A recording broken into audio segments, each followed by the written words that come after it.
In this lecture, I'm going to show you how to create a MongoDB database in the cloud. So here in the dashboard, let's click our application.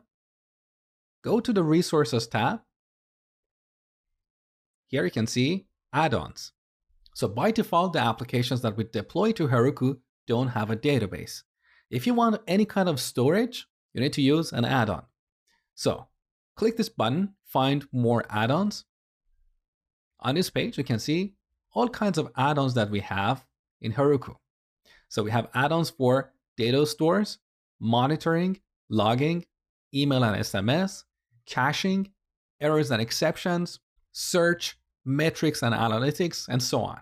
It's a very comprehensive list. Now, the add-on that we're going to use is mLab.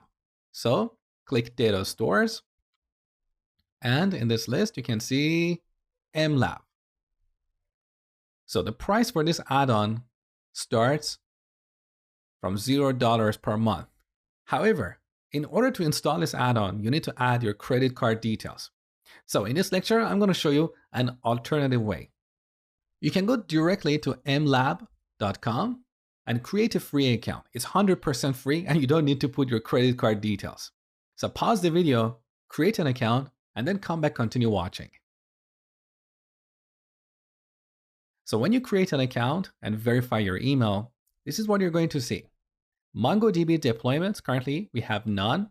So create this button, create new. Now here we have different providers. You can put your database in AWS, Google Cloud Platform, or Azure. The provider you use is entirely up to you. I don't have a strong opinion about these providers. So I'm going to go with AWS. Below that, you can see we have this sandbox plan type, which is completely free. Now, this sandbox in AWS is available in US East and Europe. If you use a different provider, you're going to see a different region. For example, let's look at Azure. So as you can see, Azure has sandboxes in West US, East US, and Dublin. So I'm going to go with this. Let's continue. Select the region. I'm going to use California. Then continue. Give our database a name.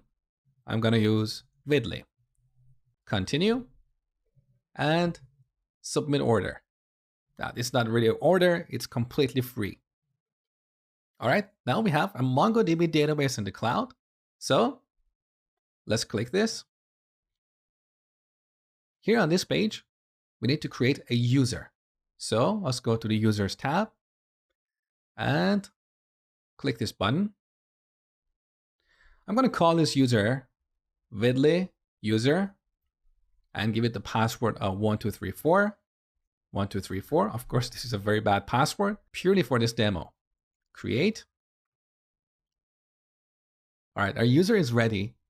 Now, on top of this page, you can see our MongoDB connection string. So note that here in the connection string, we have the username and password. So we don't want to store this in a configuration file in our project. We should store this as an environment variable. So back in the project, in the config folder, look at default.json. This is where we store our connection string. So in our development environment, we're going to use this value, but in production, we want to use an environment variable. So we need to map this application setting to an environment variable. So open up custom environment variables, add a new key value pair here. The key is DB, and we can set the value to Vidley_DB. Now, in this particular case, we don't really need to use Vidley as a prefix because in each server, we're going to have a single application. But I added that to be consistent with the other environment variable. So now we need to go back to terminal and set this environment variable to our MongoDB connection string. So one more time, Heroku, config, set, Vidley_DB equals. Now I'm going to go back to mLab and copy this connection string and then paste it here. Now let's change the user to vidly user. Then we have colon, and finally the password. So the password was 1234. Okay, our environment variable is set. Now that we have changed our source code, we need to redeploy our application. So first we need to run git add period to stage the files. Then we need to commit them. So git commit -m with a message like this: add support for connection string via an environment variable. So changes are committed to our local repository. Now finally we need to push our changes from this local repository to the one in Heroku. So git push Heroku master, and this will kick off the deployment process. Let's go ahead.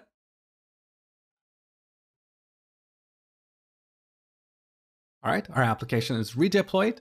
Now, back to the log, you can see our application did not crash this time. In fact, we have these info messages from Winston.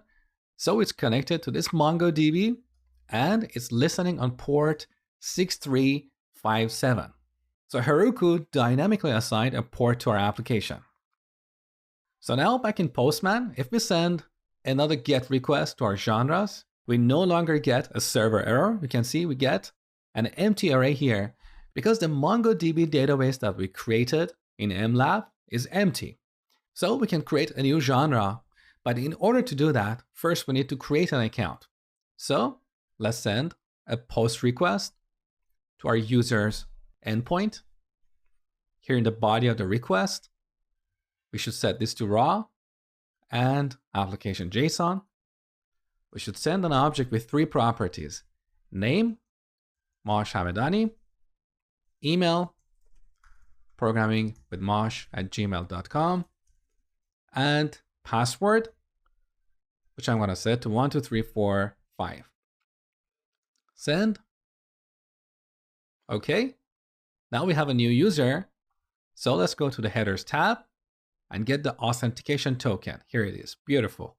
So copy this. Now let's change the endpoint to /API/genres and change the name of this genre to thriller. And delete the other properties.